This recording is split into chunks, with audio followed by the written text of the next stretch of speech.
আলাইকুম সুপ্রিয় শিক্ষার্থীরা, আশা করি তোমরা সকলেই ভালো আছো। আমি আজকে ক্লাস 3 এর বাংলা বইয়ের পার্ট 5 নিয়ে কথা বলবো। এখানে দেখতে পাচ্ছি পার্ট 5।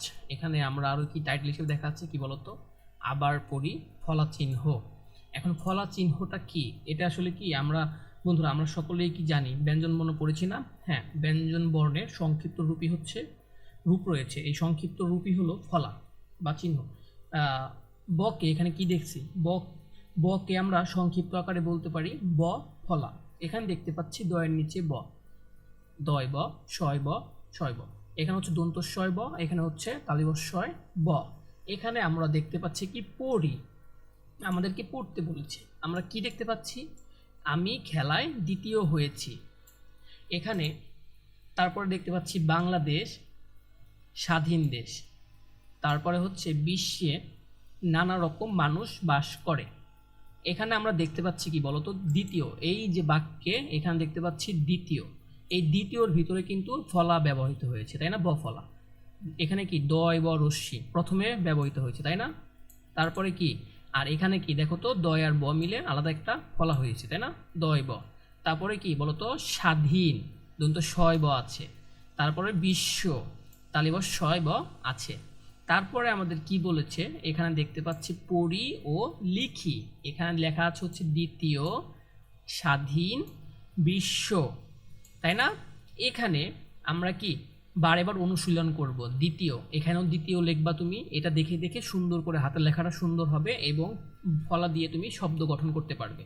এখানেও দ্বিতীয় লিখবে, এখানেও দ্বিতীয় লিখবে, এখানেও দ্বিতীয় লিখবে, এখানেও কি স্বাধীন লিখবে, স্বাধীন, এখানেও স্বাধীন লিখবে। এভাবে করে বারেবার তুমি প্র্যাকটিস করবে, তাহলেই তোমার হচ্ছে ব ফলা দিয়ে তুমি বিভিন্ন শব্দ তৈরি করতে পারবে এবং লেখাটাও তোমার সুন্দর হবে। এই যে বিশ্ব লেখা যেখানে আছে, এটার নিচেও তোমার বিশ্ব লিখতে হবে।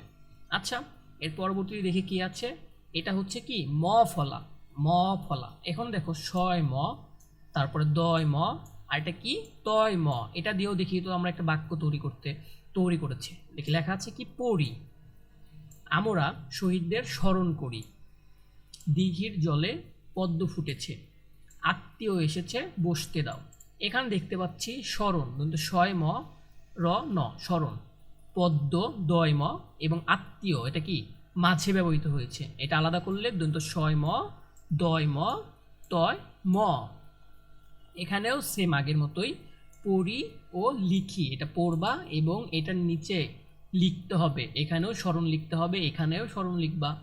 এগুলো কি বারেবার তোমরা প্র্যাকটিস করবা, তাহলে তোমাদের আয়ত্ত চলে আসবে। এখানে দেখতে পাচ্ছি পদ্ম, এখানেও তোমরা পদ্ম লিখবা, এই নিচে।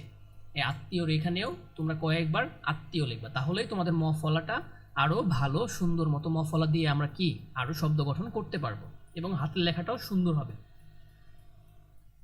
তারপরে দেখতে পাচ্ছি হচ্ছে কি জ ফলা। এই দেখো বয় জফলা, তারপরে নয় জফলা, জয় জফলা, তাই না? পড়ি, কি পড়তে বলেছে দেখি তো, আমরা কি বাক্য গঠন করেছি এই জফলা দিয়ে। আয় বুঝে ব্যয় করি, তোমাকে ধন্যবাদ, অপরকে সাহায্য করি। এখানে দেখতে পাচ্ছি বয় জফল অন্তস্থ ব্যয়, ধন্যবাদ নয় জফলায় হয়েছে, জয়ফলা দিয়ে কি হয়েছে সাহায্য। এখানেও তোমরা পড়ি ও লিখি, এটাকে তোমরা পড়বা এবং নিচের ফাঁকা স্থানে এটি বারংবার লিখবা, তাহলে তোমাদের লেখাটাও সুন্দর হয়ে যাবে এবং আরও স্পষ্ট করে তোমরা এই জফলার ব্যবহার তোমরা দেখতে পাবে, তাই না? আচ্ছা, তারপর আমরা দেখতে পাচ্ছি কি এখানে বলো তো, র ফালা, গয়র ফালা, পয়র ফালা এবং বয়র ফালা। এখানে পড়তে বলেছে কি দেখি তো, পৃথিবী একটি গ্রহ, প্রতিবেশীর সাথে মিলেমিশে থাকি, তীব্র শীত পড়েছে। তাহলে কি বলতো, এখানে কি গয়রফলা দিয়ে কি হয়েছে বলতো, গ্রহ। প্রথমে গয়রফলা দিয়ে হ দিলে কি গ্রহ হয়ে গেল, তারপরে প্রতিবেশী পয়রফলা, তীব্র তয় দীর্ঘিকার বয়রফলা, তীব্র। এই যে যেখানে রফলা ইউজ করা হয়েছে, এটা আলাদা একটা অক্ষর, তাই না? এখন এখানে আমাদের কি বলেছে বলতো, পড়ি ও লিখি, এগুলাও উপরে যেটা পড়েছি আগের মতোই ফাঁকা জায়গায় গ্রহ লিখবা, প্রতিবেশী লিখবা এবং তীব্র এটাও লিখবা, তাহলে লেখাটাও সুন্দর হবে এবং রফালার ব্যবহারটাও তোমরা পেরে যাবে। তাহলে আশা করি তোমরা বুঝতে পেরেছো। ইনশাল্লাহ আমরা পরবর্তী ক্লাসে আরও সুন্দর করে পরের পার্ট 6 দেখে বুঝে কাজ করি এই পার্টটা শিখে ফেলব। তাহলে আশা করি তোমরা সকলেই বুঝতে পেরেছো। ধন্যবাদ বন্ধুরা।